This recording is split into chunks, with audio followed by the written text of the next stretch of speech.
आप सभी को जय मसीह की। परमेश्वर के अनुग्रह में आप सभी का स्वागत है। आज का वचन है फिलिपियों की पुस्तक चैप्टर 4 का वचन 19।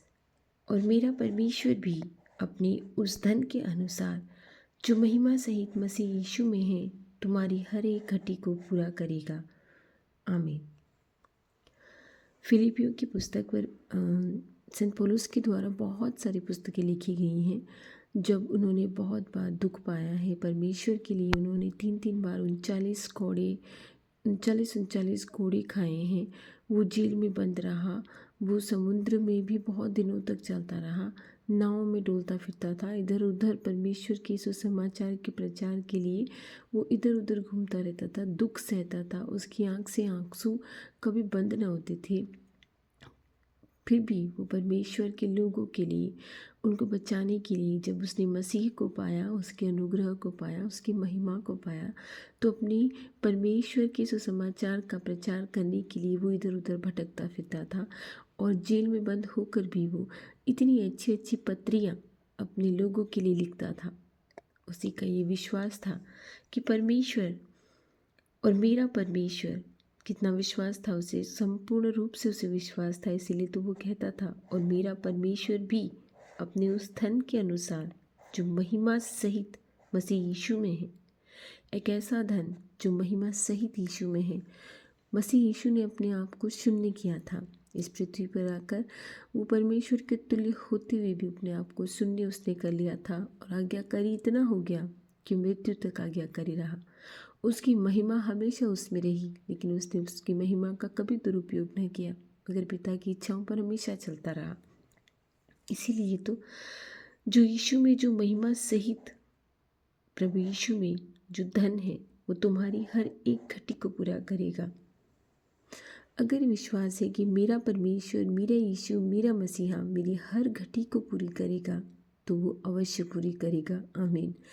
हमें ये संपूर्ण विश्वास होना चाहिए कि जिस परमेश्वर के लिए हम चल पड़े हैं, जिस परमेश्वर की ओर हम बढ़ गए हैं, उस पर हमें संपूर्ण विश्वास होना चाहिए कि वो मेरी हर घटी को पूरी करेगा, मेरी हर परेशानियों को दूर करेगा, मेरी हर समस्याओं को दूर करेगा। वो मुझे किसी प्रकार की ऐसे परीक्षा में या ऐसी समस्या में न पढ़ने देगा जिसे मैं सह न सकूं, जिस परीक्षा से मैं पास न हो सकूं।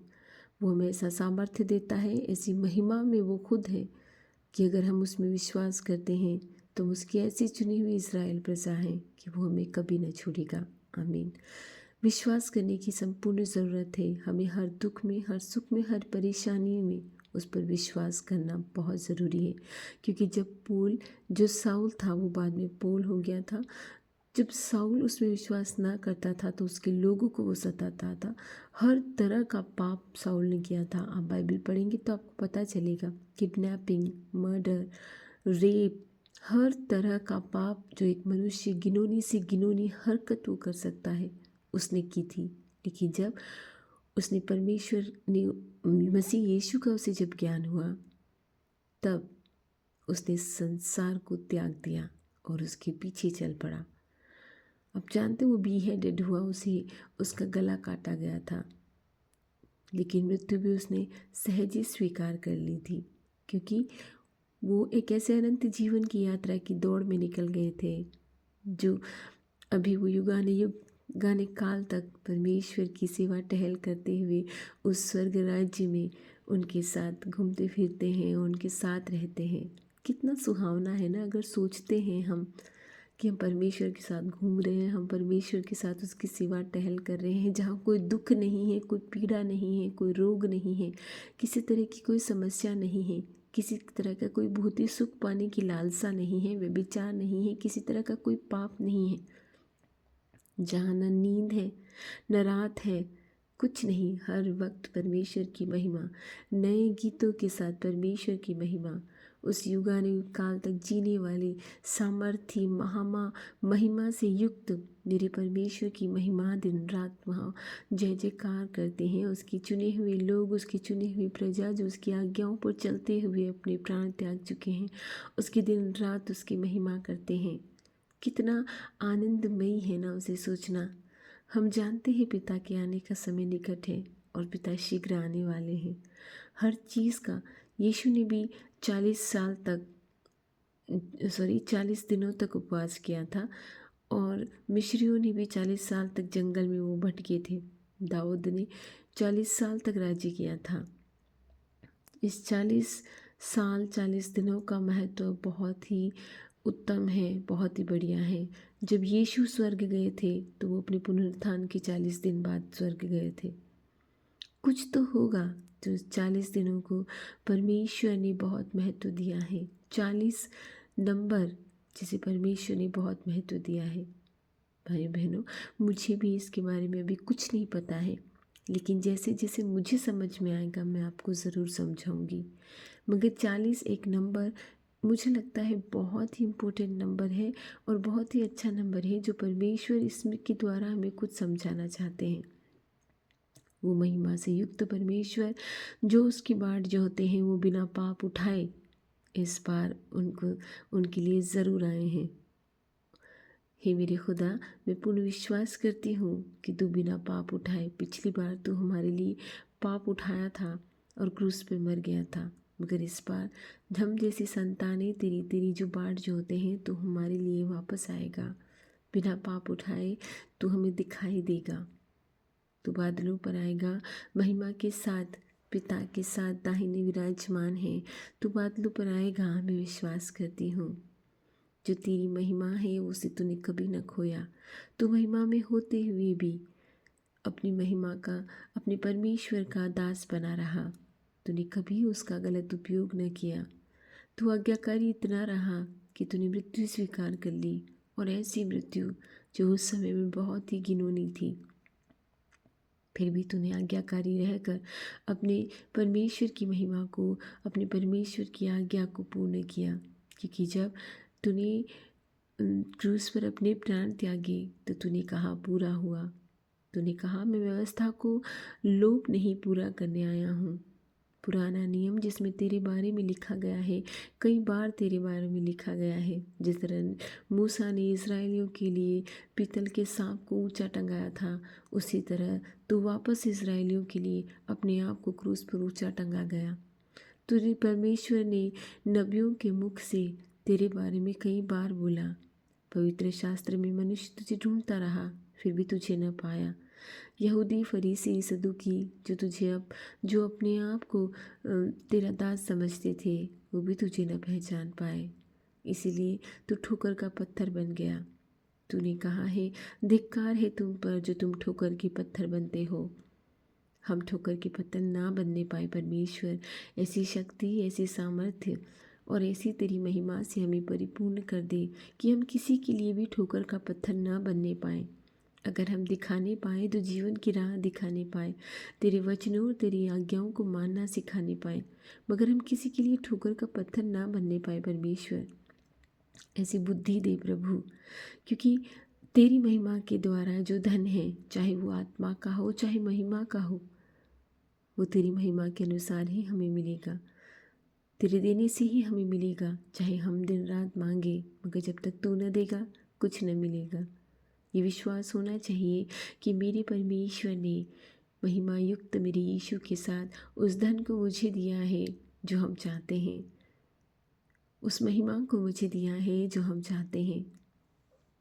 इसीलिए तो वो कहता है किसी तरह की भी घटी हो वो उसे संपूर्ण करेगा ही करेगा। ये विश्वास होना चाहिए, क्योंकि वो खुद अपने वचनों में कहता है, मांगो तो तुम्हें दिया जाएगा, ढूंढो तो तुम पाओगे, खटखटाओ तो तुम्हारे लिए खोला जाएगा। इस भोर में उठकर मेरे मसीहा, हम खटखटाते हैं, हम मांगते हैं। मैं हमेशा बीमारों के लिए ही ज़्यादा प्रार्थना करती हूँ, क्योंकि मैंने इतने बीमारों को तड़पते हुए देखा है कि जो लोग सैया पे पड़े हैं, तो उन्हें छू कर, उन्हें चंगा कर प्रभु, उन्हें सामर्थ्य से बाहर पीड़ा ना दे परमेश्वर। तेरे अय्यूब के समान अभी कोई नहीं बन सकता, तेरे अय्यूब के समान अभी कोई नहीं बन सकता परमेश्वर। ये सच्चाई है। तू जानता है तेरा मनुष्य धीरज खोता जा रहा है। इतना धीरज उसके पास नहीं है प्रभु, जो रात दिन कराते हैं, चिल्लाते हैं, तुझे पुकारते हैं और कहीं तो तुझे पुकार भी नहीं पाते हैं। हे प्रभु, उनको छू कर उन्हें चंगाई दे परमेश्वर। मनुष्य को जो घटियाँ हैं, जो कमियाँ हैं, उन्हें पूरी कर दे प्रभु। जो दिन रात तेरी दुहाई देते हैं उन्हें पूरी कर दे परमेश्वर। जो बच्चे अनाथ हो गए हैं उनके लिए मैं प्रार्थना करती हूँ, वो ऐसे हाथों में चले जाएं जो जब तक वो समझदार ना हो उनकी सुरक्षा हो परमेश्वर। ऐसे हाथों में वो पड़ने पाए, ऐसे दुष्टों के हाथों में वो ना पड़ने पाए परमेश्वर, जो उनका नाश कर दे। हे प्रभु, वो तेरी संतानों के हाथों में पड़ने पाए, ताकि तेरी संतानें उन्हें अच्छी तरह से संभाल के रखे। ये सब कुछ तेरे सामर्थ्य से होगा प्रभु। जो नौकरी के लिए तलाश में है, धन्यवाद मेरे परमेश्वर कि जिसके लिए मैंने प्रार्थना की तूने उसे नौकरी दी है। तेरा धन्यवाद, बहुत बहुत बार तेरा धन्यवाद परमेश्वर। तू हर बातों में मेरी प्रार्थनाओं को सुनता आया है।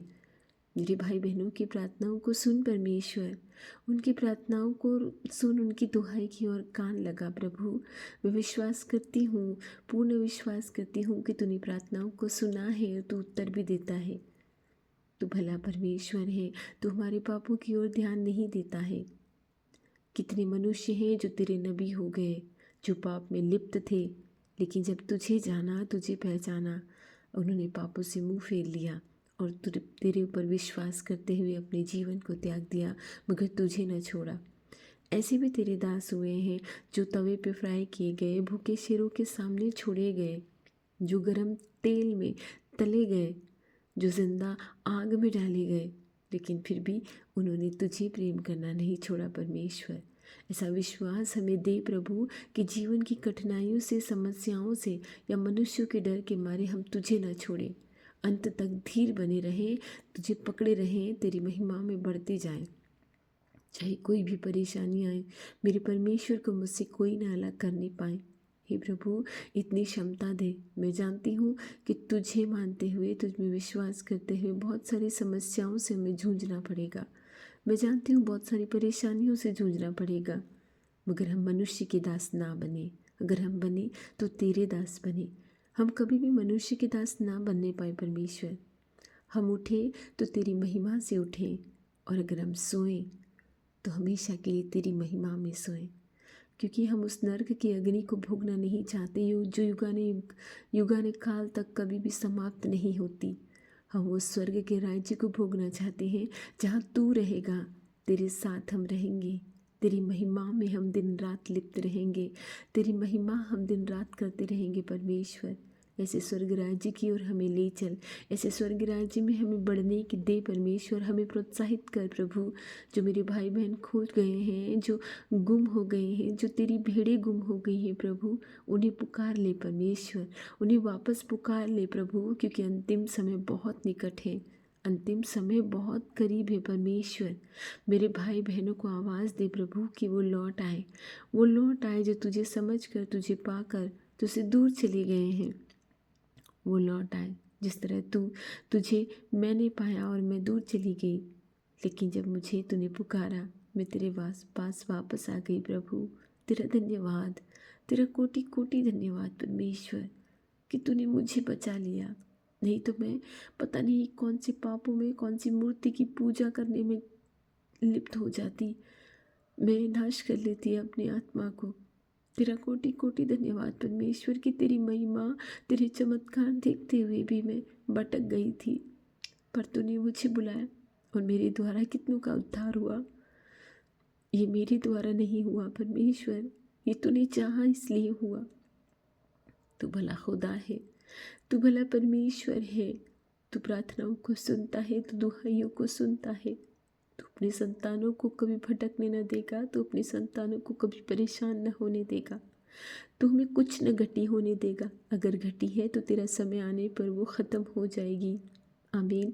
मैं विश्वास करती हूँ अगर किसी भी तरह की कोई भी घटी है हमारे घरों में, हमारे परिवारों में, हमारी आत्मा में, हमारे मनों में, हमारे ऑफिस में, हमारे स्कूल में, तू उसे पूरी करेगा। किसी तरह की कोई भी घटी है तू उसे पूरी करेगा। मैं तुझे धन्यवाद देती हूँ। ये सारी प्रार्थनाएं मैं तेरे पवित्र नाम से मांगती हूँ और आज का दिन तुझे चढ़ाती हूँ कि हमारे आने जाने में किसी तरह की समस्याओं से, परेशानियों से हमारी रक्षा करना, हमें बचाना, और हम जिस काम में हाथ लगाएं अगर उस काम में कोई घटी हो तो तेरे नाम से ही वो पूरी हो जाए। हे परमेश्वर, वो घटी समाप्त हो जाए, वो घटी ख़त्म हो जाए। मैं सारी प्रार्थनाएं तुझे समर्पित करती हूँ। मैं विश्वास करती हूँ कि मेरे भाई बहन जो मेरे साथ प्रार्थना करते हैं, मेरी प्रार्थनाओं को सुनते हैं, तो उन्हें चंगाई दे रहा है, तो उनकी घटियों को पूरी कर रहा है। जो कुछ वो तुझसे प्रार्थना में मांग रहे हैं तो सुन रहा है और तो उन्हें पूरी कर रहा है। मैं सारी प्रार्थनाएं तेरे पवित्र नाम यीशु के नाम से मांगती हूँ। आमीन।